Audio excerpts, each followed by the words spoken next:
La sala del tribunal estaba fría aquella mañana de octubre. El sol entraba por las ventanas altas, pero no traía calor. Las bancas de madera crujían cada vez que alguien se movía. En la primera fila, una mujer de cabello negro y ojos cansados apretaba las manos sobre su regazo. Se llamaba Rosa Mendoza y había venido a ver el juicio de su hijo An Carlos Mendoza. Tenía 23 años. Era un joven delgado, de piel morena y cabello corto. Vestía un traje azul oscuro que su madre había comprado con el dinero de sus ahorros. Carlos trabajaba en una tienda de electrónica en el centro de la ciudad. Era un buen empleado. Nunca llegaba tarde. Siempre sonreía a los clientes. Pero ahora estaba sentado en la mesa de la defensa, y su rostro no mostraba ninguna sonrisa. El abogado defensor se llamaba Daniel Torres. Era un hombre joven, de unos 30 años, con gafas redondas y un traje gris. Daniel había estudiado Derecho en una universidad pública. No era rico, no venía de una familia importante, pero creía en la justicia. Creía que todos merecían una defensa justa, sin importar su origen o el color de su piel. Frente a ellos, en el otro lado de la sala, estaba el fiscal. Se llamaba Robert Harrison. Era un hombre alto, de cabello rubio y ojos azules. Tenía 45 años y muchos años de experiencia en los tribunales. Harrison era conocido por ganar casos difíciles. También era conocido por algo más. Algo que pocas personas decían en voz alta, pero que todos sabían.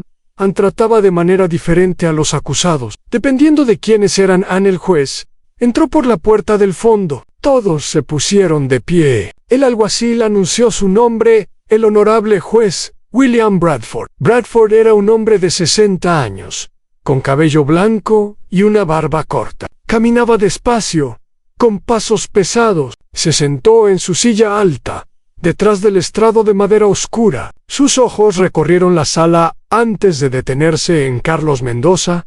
El caso era simple.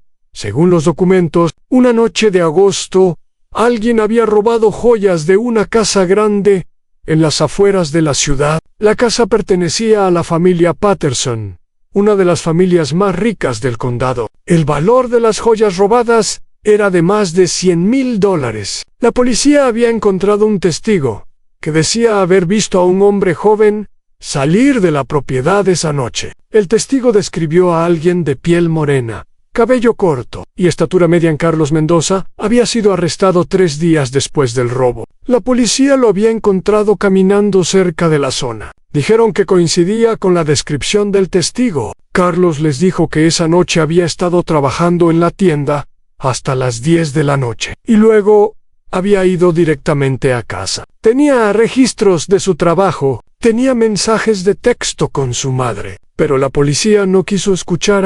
Ahora, semanas después, el juicio finalmente comenzaba. El juez Bradford miró los papeles frente a él. Luego miró a Carlos con una expresión que Rosa Mendoza reconoció inmediatamente. Era una mirada de desprecio, una mirada que ella había visto muchas veces en su vida. El acusado puede sentarse, dijo el juez con voz seca. Carlos se sentó. Daniel Torres le puso una mano en el hombro para darle ánimo.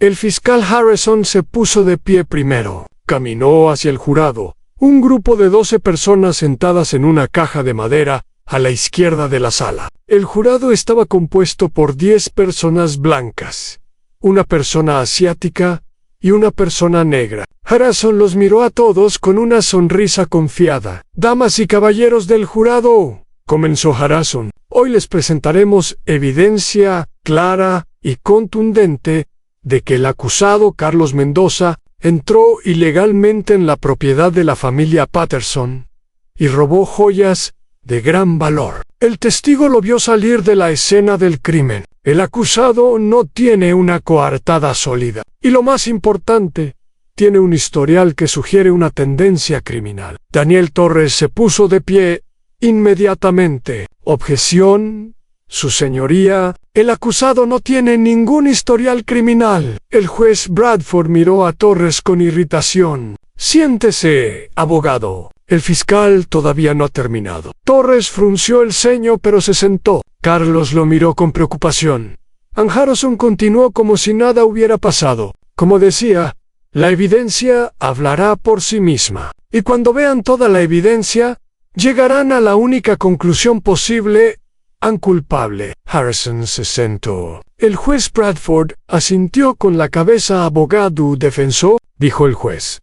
Con un tono que sugería que estaba perdiendo su tiempo, Daniel Torres se levantó y caminó hacia el jurado. Sus pasos eran firmes. Su voz era clara. Damas y caballeros del jurado, mi cliente es inocente. Carlos Mendoza es un joven trabajador, honesto, que nunca ha tenido problemas con la ley. La noche del supuesto robo, Carlos estaba en su trabajo, en la tienda de electrónica donde ha trabajado los últimos 3 años. Tenemos registros que prueban esto. Tenemos compañeros de trabajo que pueden testificar. La única evidencia que tiene la fiscalía es el testimonio de un testigo que vio a alguien de piel morena en la oscuridad de la noche. Eso no es evidencia. Eso es suposición basada en prejuicios. El juez Bradford golpeó su mazo contra la mesa. Abogado, le advierto que cuide su lenguaje. Este es un tribunal de justicia, no un lugar para acusaciones infundadas. Torres tomó aire. Con todo respeto, su señoría, solo estoy presentando los hechos. Los hechos los determinará este tribunal, respondió Bradford fríamente. Continue. Torres terminó su declaración inicial y se sentó junto a Carlos. Rosa Mendoza, desde su asiento en la primera fila, podía ver la tensión en los hombros de su hijo. Quería correr hacia él y abrazarlo. Quería decirle que todo estaría bien, pero no podía hacer nada más que sentarse y observar. El primer testigo fue el detective que había arrestado a Carlos. Se llamaba James Mitchell. Era un hombre corpulento, de unos 50 años, con bigote gris y ojos pequeños. Mitchell subió al estrado y juró decir la verdad. Ann Harrison se acercó a él con una sonrisa. Detective Mitchell, ¿puede contarnos cómo llegó a arrestar al acusado? Mitchell asintió. Recibimos el reporte del robo la mañana siguiente al incidente. La familia Patterson nos llamó muy temprano. Cuando llegamos a la escena, encontramos una ventana rota en la parte trasera de la casa. No había huellas dactilares claras, pero el testigo, el señor Gregory Patterson Jr., hijo de los dueños de la casa, nos dio una descripción del sospechoso. ¿Y qué descripción le dio? Dijo que vio a un hombre joven, de unos 20 años, piel morena, cabello corto, estatura media, llevaba ropa oscura. ¿Y qué hicieron con esa información? Patrullamos la zona durante los días siguientes. 3 días después del robo, encontramos al acusado caminando cerca de la propiedad. Coincidía con la descripción, así que lo detuvimos para interrogarlo. Daniel Torres tomó notas rápidamente. Su mente estaba trabajando, buscando debilidades en el testimonio. Harrison continuó. ¿El acusado dijo algo cuando lo detuvieron? Mitchell miró a Carlos. Dijo que no sabía de qué estábamos hablando. Dijo que estaba caminando porque le gustaba caminar, pero parecía nervioso. Gracias, detective. No tengo más preguntas. El juez Bradford miró a Torres. ¿Desea interrogar al testigo? Torres se puso de pie. Sí, su señoría. Caminó hacia el estrado con paso seguro. Detective Mitchell, usted mencionó que el acusado parecía nervioso cuando lo detuvieron. ¿No cree que cualquier persona estaría nerviosa si de repente fuera detenida por la policía mientras camina tranquilamente? Mitchell se encogió de hombros. Supongo que sí. Y usted dijo que el acusado coincidía con la descripción, pero la descripción era muy general, ¿no es cierto? Hombre joven, piel morena, cabello corto, estatura media. Esa descripción podría coincidir con miles de personas en esta ciudad. Mitchell frunció el ceño. ¿Coincidía lo suficiente? ¿Lo suficiente para qué, detective? Lo suficiente para arrestar a un joven inocente solo porque caminaba por una calle pública. Harrison se levantó. El abogado está haciendo argumentos. no preguntas. El juez Bradford asintió. Abogado Torres, limítese a las preguntas. Torres respiró profundamente. Detective, ¿encontraron alguna de las joyas robadas en posesión de mi cliente? Mitchell negó con la cabeza. No. ¿Encontraron alguna huella dactilar de mi cliente en la casa de los Patterson? No. ¿Encontraron alguna evidencia física que conecte a mi cliente con el robo? El testimonio del testigo es evidencia, respondió Mitchell con tono defensivo. Pero no es evidencia física, ¿verdad, detective? Mitchell no respondió. Torres miró al jurado. No tengo más preguntas. El detective bajó del estrado. Rosa Mendoza observaba todo con el corazón acelerado. Podía ver que su hijo estaba asustado, aunque trataba de no mostrarlo. Carlos siempre había sido así, fuerte por fuera, pero sensible por dentro. El siguiente testigo fue Gregory Patterson Jr., el hijo de la familia rica. Era un joven de 25 años, cabello rubio perfectamente peinado, ropa cara y una actitud de superioridad que llenaba la sala. Cuando subió al estrado, miró a Carlos con desprecio abierto. Harrison se acercó a él con respeto. «Señor Patterson, ¿puede contarnos lo que vio la noche del robo?» Gregory Patterson asintió. «Estaba en mi habitación, en el segundo piso. Escuché un ruido extraño afuera. Me asomé por la ventana y vi a alguien corriendo por el jardín hacia la calle. ¿Puede describir a esa persona?» Era un hombre joven de piel oscura. Coria llevaba algo en las manos, probablemente las joyas de mi madre. Daniel Torres frunció el ceño. La descripción había cambiado. Antes era piel morena, ahora era piel oscura. Tomó nota de esto.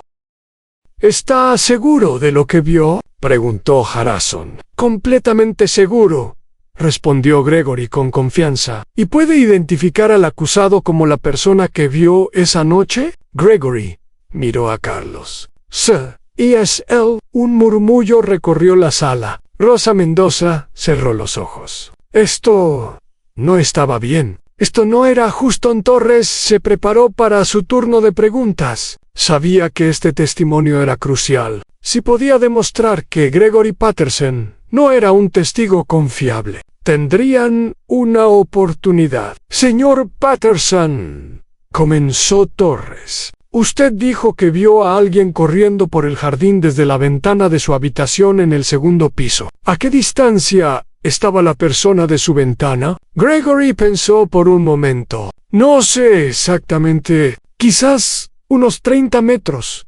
¿Y a qué hora de la noche fue esto?» «Alrededor de las 11 de la noche». «¿Había luz en el jardín a esa hora?» Gregory, «había algunas luces. Sí, pero era de noche, y la persona estaba a 30 metros de distancia. ¿Cómo puede estar seguro de los detalles de su apariencia?» Gregory se movió incómodo en su silla. «Vi lo que vi». Torres sacó un documento de su maletín. «Señor Patterson, en su declaración inicial a la policía, usted describió al sospechoso como un hombre de piel morena. Hoy lo describió como un hombre de piel oscura. ¿Por qué cambió su descripción?» «Es lo mismo», respondió Gregory rápidamente. «No, señor Patterson, no es lo mismo. Morena y oscura son dos palabras diferentes, con significados diferentes. ¿Por qué cambió su descripción?» El juez Bradford interrumpió. «Abogado, el testigo ya respondió.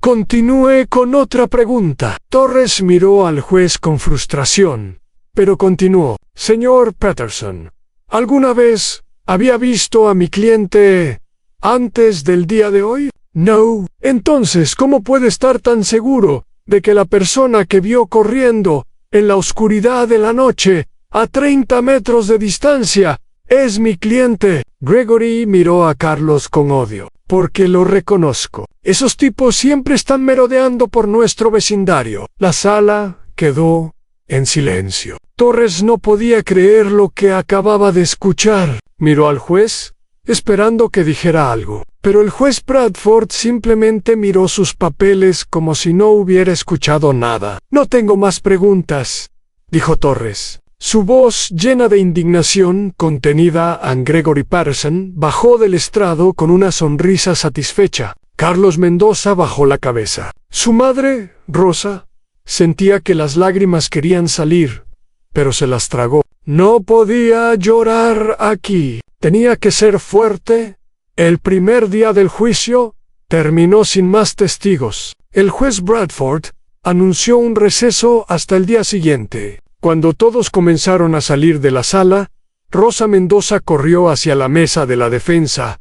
«¿Cómo está mi hijo?», preguntó a Daniel Torres en Torres.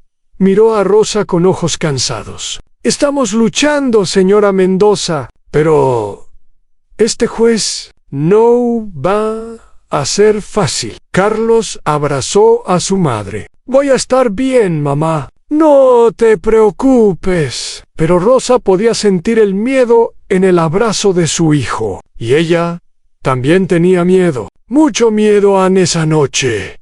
Daniel Torres se quedó en su pequeña oficina hasta muy tarde. Revisó todos los documentos del caso una y otra vez. Tenía los registros del trabajo de Carlos que mostraban que había fichado a la salida a las 10 de la noche. Tenía mensajes de texto entre Carlos y su madre que mostraban que había llegado a casa antes de las 11. Si el robo había ocurrido a las 11 de la noche, Carlos no podía haber estado en la casa de los Patterson.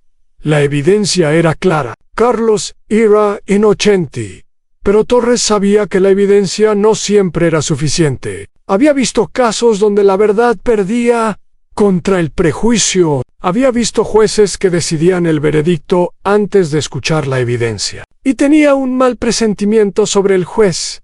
Bradford Torres buscó información sobre Bradford en su computadora. Lo que encontró confirmó sus peores temores. Bradford había sido juez durante 30 años. En ese tiempo había presidido cientos de casos, y había un patrón preocupante en sus sentencias. Los acusados de minorías étnicas recibían sentencias más duras que los acusados blancos por crímenes similares. Los estudios de organizaciones de derechos civiles habían señalado esto múltiples veces, pero nadie había podido hacer nada al respecto. Torres cerró su computadora y se frotó los ojos. Mañana sería un día largo, pero estaba decidido a luchar por Carlos Mendoza. No importaba lo difícil que fuera, la justicia tenía que prevalecer. En el segundo día del juicio comenzó con el sol oculto detrás de nubes grises. La sala del tribunal estaba más llena que el día anterior. Algunos periodistas locales habían escuchado sobre el caso y estaban presentes en las bancas del público. También había representantes de algunas organizaciones de derechos civiles. La noticia de las palabras de Gregory Patterson sobre esos tipos se había filtrado, y la gente estaba interesada en ver cómo procedía el caso. El juez Bradford entró a la sala con expresión molesta. No le gustaba la atención, no le gustaban los periodistas, y definitivamente no le gustaba que hubiera gente observando su tribunal. «¿Orden en la sala?», dijo. Aunque nadie estaba haciendo ruido, continuamos con el caso del Estado contra Carlos Mendoza. Fiscal, puede llamar a su próximo testigo. Robert Harrison se puso de pie. La fiscalía llama a la señora Martha Patterson al estrado. Martha Patterson era la madre de Gregory Patterson Jr. Era una mujer de unos 60 años, cabello rubio teñido, vestida con ropa elegante y joyas caras. Caminó hacia el estrado con pasos pequeños y se sentó con cuidado, como si tuviera miedo de ensuciar su vestido. Harrison se acercó a ella con respeto. «Señora Patterson, ¿puede describir las joyas que fueron robadas de su hogar?». Martha suspiró dramáticamente. «Eran piezas de familia, señor Harrison. Algunas habían pertenecido a mi abuela. Había un collar de diamantes valorado en $50,000. Había pulseras de oro con rubíes. Había anillos de compromiso de generaciones pasadas. El valor total era de más de $100,000. Pero el valor sentimental, eso no tiene precio. ¿Dónde guardaba estas joyas? En un joyero especial en mi armario. El ladrón sabía exactamente dónde buscar. Fue directamente a mi habitación y tomó todo. Torres tomó notas. El fiscal estaba tratando de crear simpatía por la víctima, lo cual era una estrategia común. Pero había algo en las palabras de Martha Patterson que le llamó la atención a Harrison. Continuó. ¿Ha recuperado alguna de las joyas? No ha ni una sola pieza. Probablemente ya las vendió en el mercado negro. Martha miró a Carlos con disgusto. ¿Objeción?, dijo Torres. La testigo está especulando. Sostenida, dijo el juez Bradford. Aunque no parecía muy convencido, Ann Harrison terminó su interrogatorio y Torres se acercó al estrado. Señora Patterson, usted mencionó que el ladrón sabía exactamente dónde buscar. ¿Cómo sabe eso? Martha lo miró con irritación. Porque fue directamente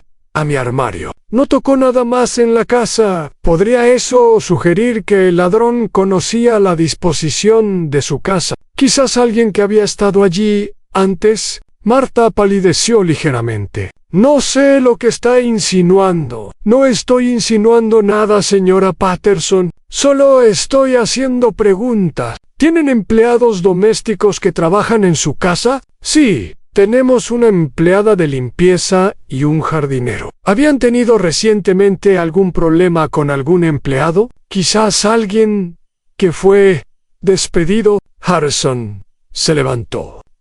Esto es irrelevante. El juez Bradford asintió rápidamente. Abogado Torres, manténgase en el tema. Torres respiró profundamente. Señora Patterson, ¿su sistema de alarma estaba activado la noche del robo? Martha no. Mi esposo olvidó activarlo esa noche. ¿No le parece extraño que el ladrón eligiera exactamente la noche en que la alarma no estaba activada? Fue una coincidencia. ¿O alguien sabía que la alarma no estaría activada esa noche? Harrison saltó de su silla. El abogado está sugiriendo teorías sin evidencia. Sostenida, dijo el juez Bradford con firmeza. Abogado Torres, le advierto por segunda vez. Una más, y le impondré una multa. Torres miró al juez con frustración. Estaba claro que Bradford no iba a permitir que explorara otras posibilidades. El juez había decidido que Carlos era culpable, y nada iba a cambiar eso. No tengo más preguntas, dijo Torres a Martha Patterson. Bajó del estrado con una sonrisa victoriosa. El fiscal Harrison anunció que la fiscalía no tenía más testigos. Era el turno de la defensa. Daniel Torres llamó a su primer testigo, An Roberto García. El supervisor de Carlos en la tienda de electrónica, An Roberto García, era un hombre de 40 años, bajo y robusto, con una sonrisa amable. Subió al estrado y miró a Carlos con apoyo. Señor García, comenzó Torres, ¿puede confirmar que Carlos Mendoza trabajaba en su tienda la noche del robo? Sí, absolutamente. Carlos trabajó desde las 3 de la tarde hasta las 10 de la noche ese día. Yo mismo lo vi cuando se fue. ¿Tiene registros que confirmen esto? Roberto asintió. Sí, tenemos un sistema de fichaje electrónico. Carlos fichó a la entrada a las 3:02 de la tarde y fichó a la salida a las 10:01 de la noche. Tengo los registros impresos aquí. Torres presentó los registros como evidencia. El juez Bradford los miró con escepticismo. Señor García, ¿cómo describiría a Carlos como empleado? Carlos es uno de mis mejores empleados. Nunca llega tarde. Siempre ayuda a los clientes con paciencia. Nunca he tenido ningún problema con Ellen. Es un buen muchacho. El fiscal Harrison se levantó para interrogar al testigo. Señor García, ¿es posible que alguien haya fichado por Carlos esa noche? Roberto frunció el ceño. No entiendo la pregunta.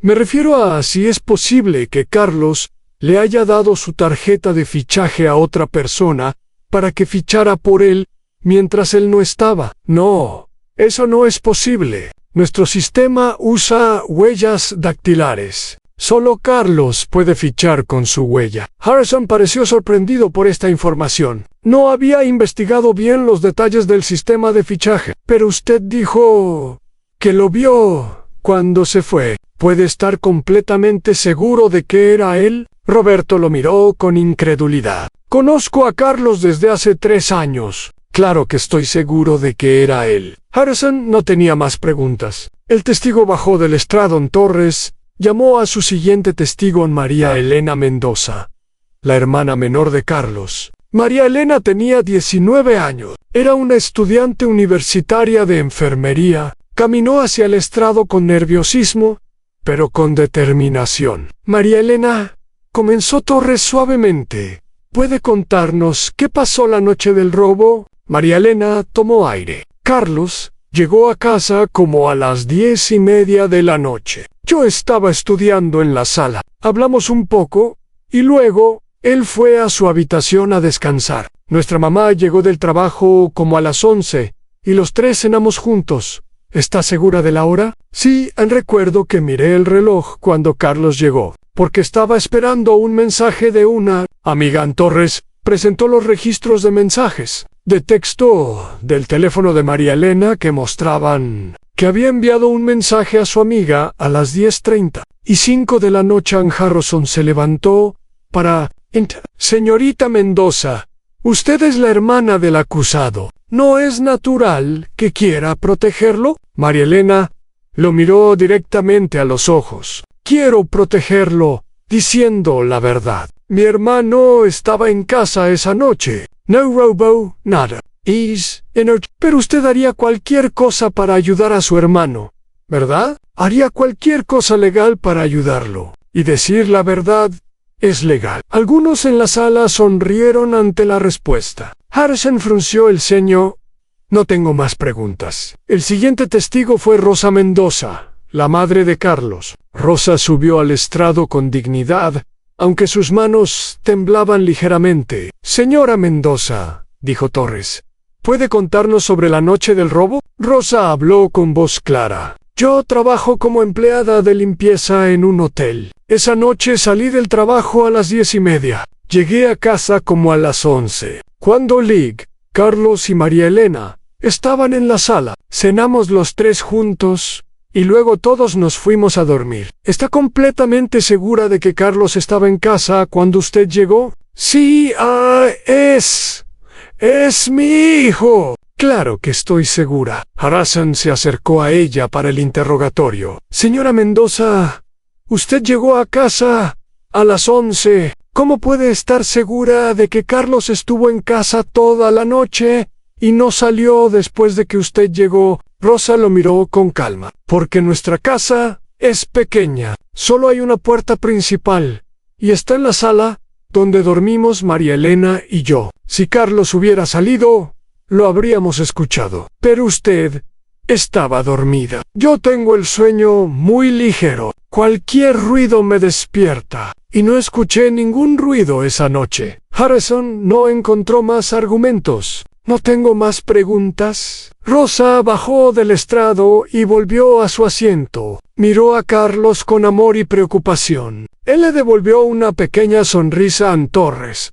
Tenía un último testigo, un experto en identificación visual llamado Dr. Samuel Reyes.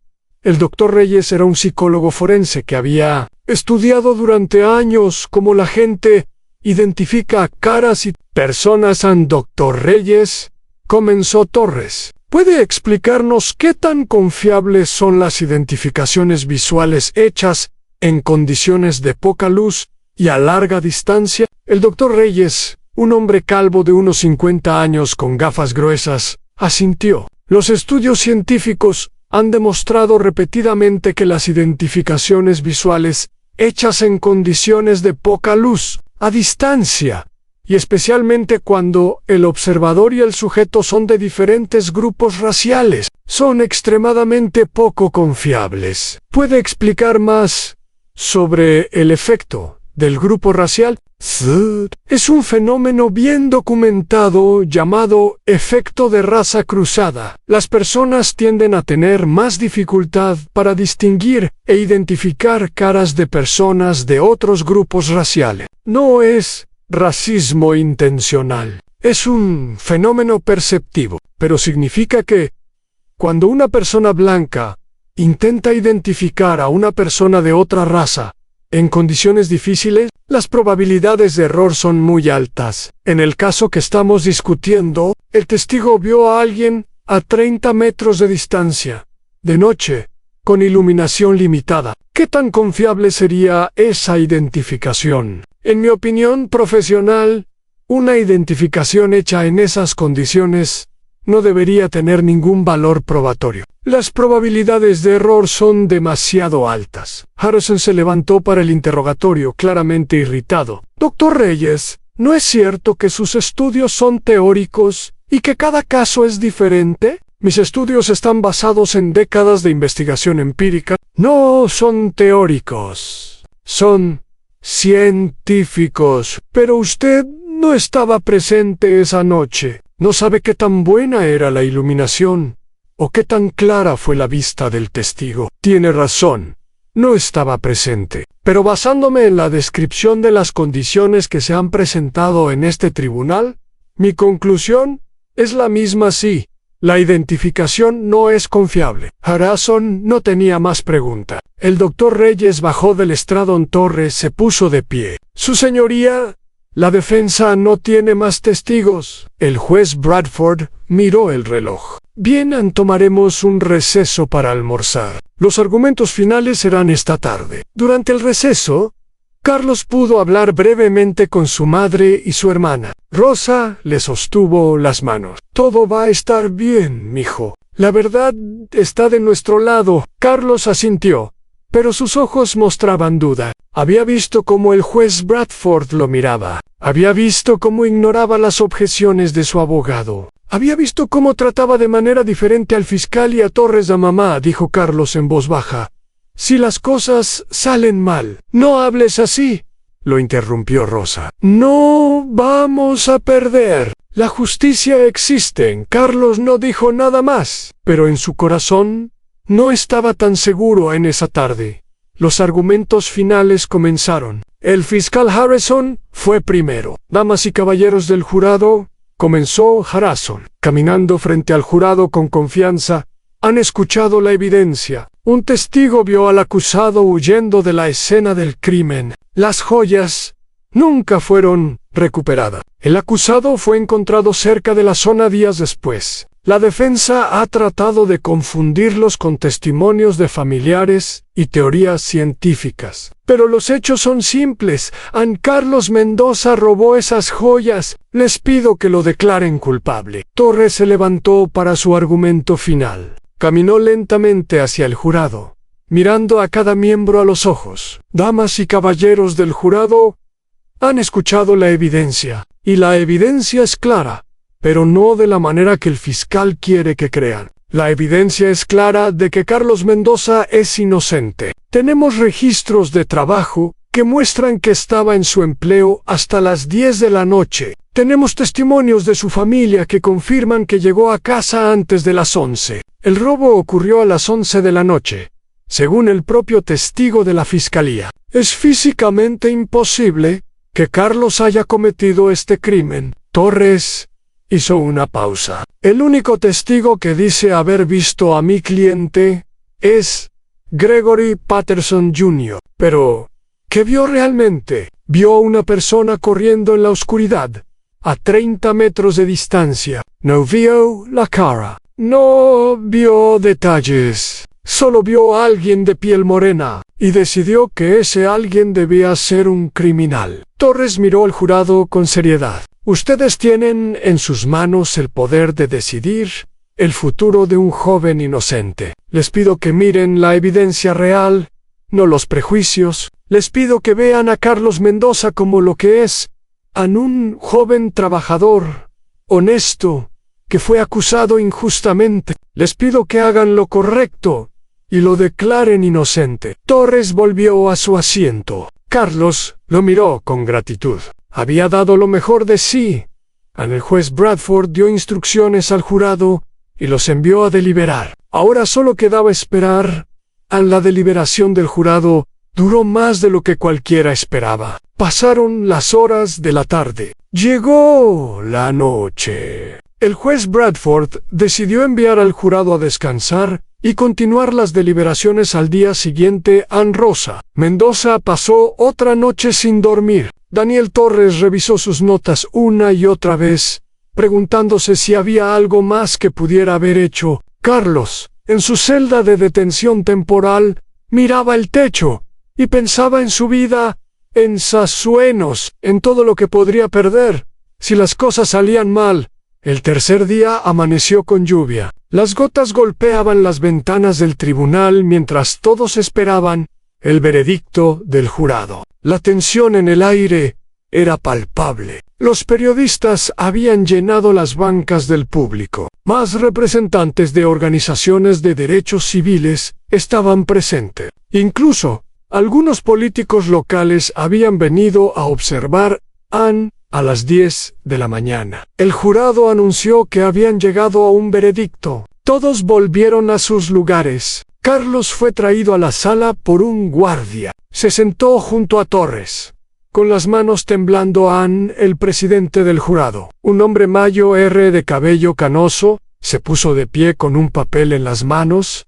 ¿El jurado ha llegado a un veredicto?, preguntó el juez Bradford.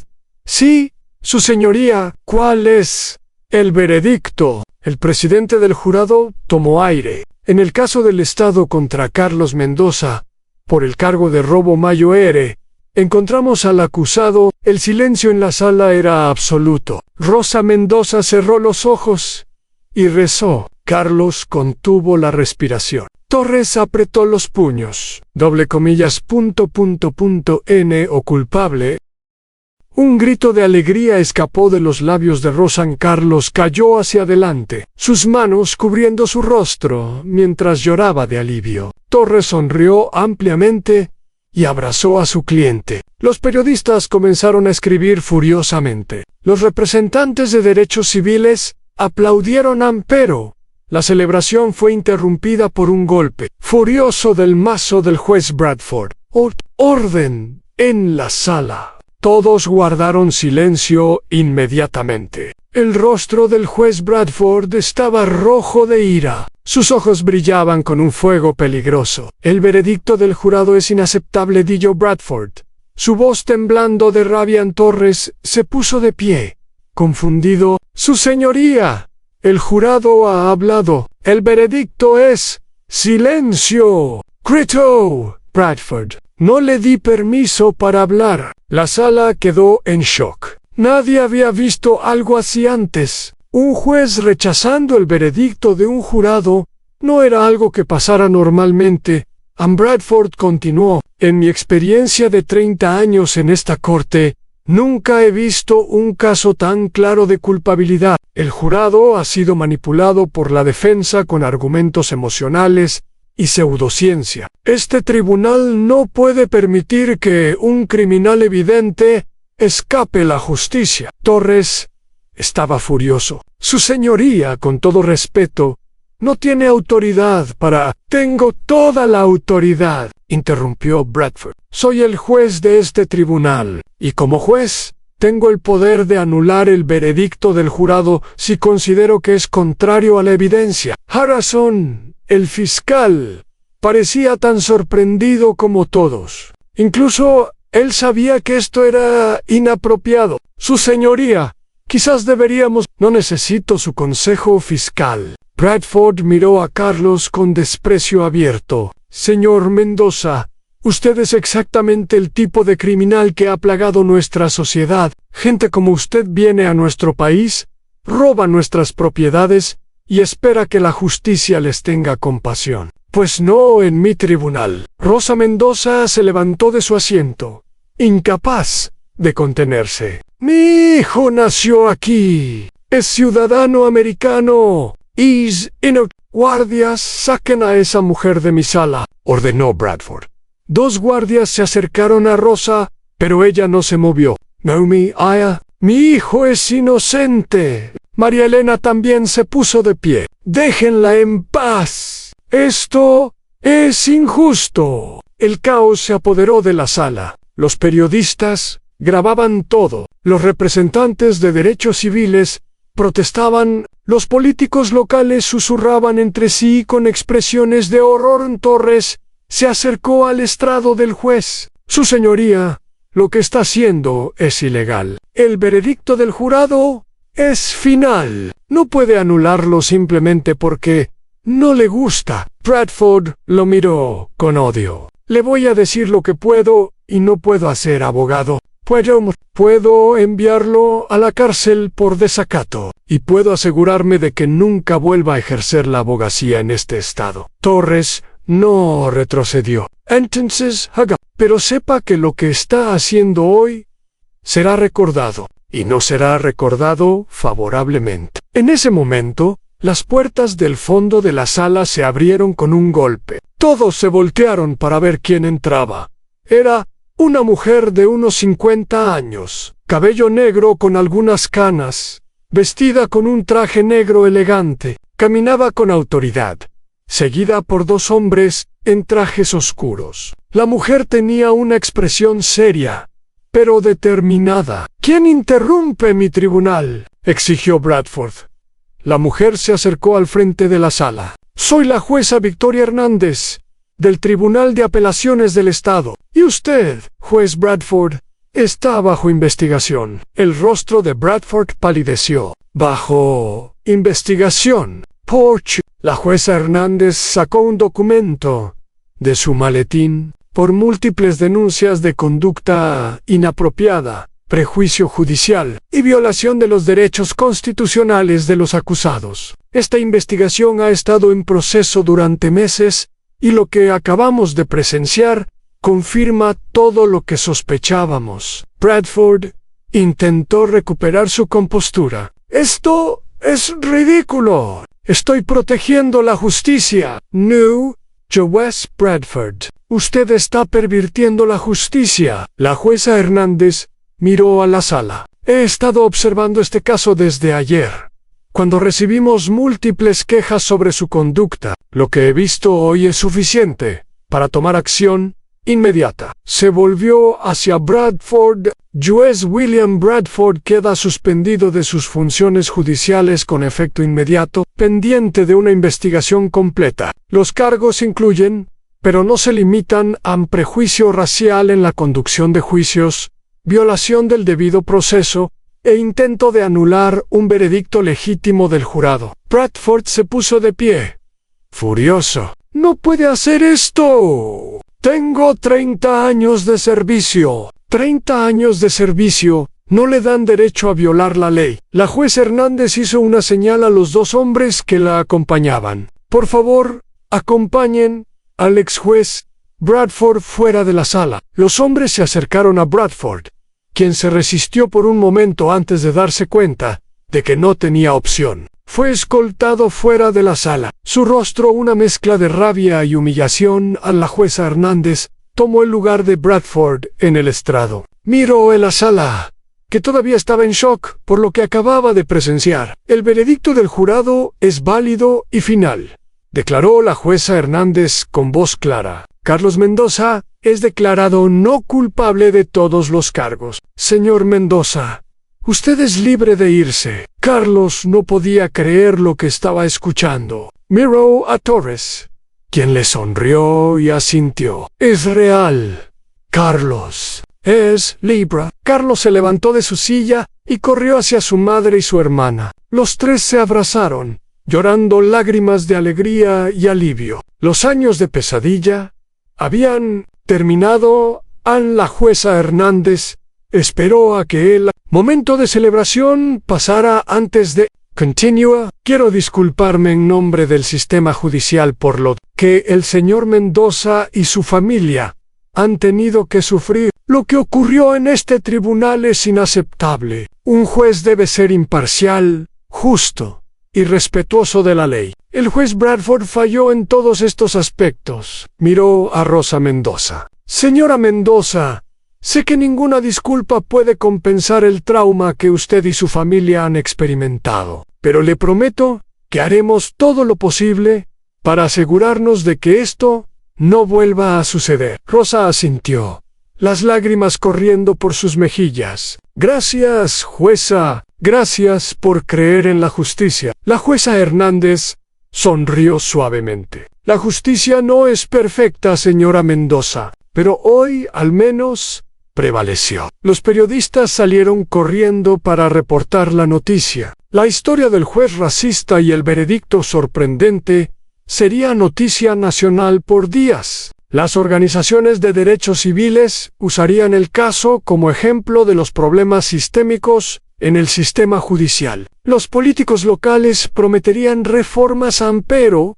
para Carlos Mendoza y su familia. Lo único que importaba era que estaban juntos y que la verdad había ganado fuera del tribunal. Bajo la lluvia que finalmente comenzaba a parar, Carlos abrazó a su madre una vez más. «Lo logramos, mamá».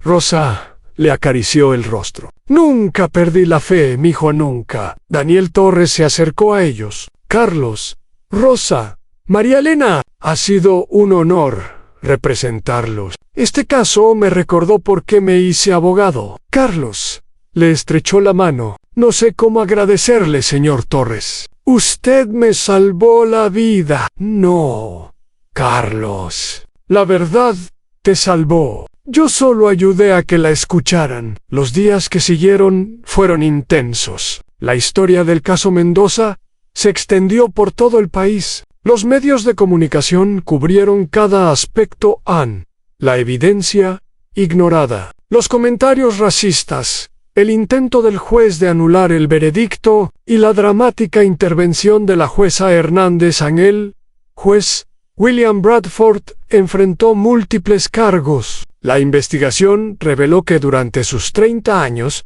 como juez, había tratado consistentemente de manera diferente a los acusados basándose en su raza y origen étnico. Cientos de casos fueron revisados. Algunas condenas fueron anuladas. Algunas personas que habían estado en prisión fueron liberadas. Bradford eventualmente fue despojado de su título judicial y enfrentó cargos criminales por violación de derechos civiles. Fue condenado a 3 años de prisión, una sentencia que muchos consideraron demasiado leve, pero que al menos representaba alguna forma de justicia a la familia. Patterson también enfrentó consecuencias. Gregory Patterson Jr. fue investigado por perjurio, ya que su testimonio había sido claramente falso. Bajo presión, finalmente admitió que no había visto claramente a nadie esa noche. Había asumido que el ladrón era alguien de piel morena simplemente porque eso era lo que esperaba. Su testimonio había sido producto de sus propios prejuicios, no de lo que realmente había visto. Las joyas robadas nunca fueron recuperadas, y el verdadero ladrón nunca fue encontrado. Pero eso ya no era problema de Carlos Mendoza. Carlos volvió a su trabajo en la tienda de electrónica. Su jefe, Roberto García, lo recibió con un abrazo. «Me alegra que estés de vuelta, Carlos. Este lugar no era lo mismo sin ti». Carlos sonrió. «Gracias por testificar, Roberto. Significó mucho para mí. Era lo correcto, y lo volvería a hacer». María Elena continuó sus estudios de enfermería. Usó la experiencia de su familia para enfocar su carrera en servir a comunidades marginadas, que a menudo no recibían la atención médica que merecían. Rosa Mendoza siguió trabajando en el hotel, pero ahora caminaba con la cabeza más alta. Había luchado por su hijo y había ganado. Eso era algo de lo que siempre estaría orgullosa.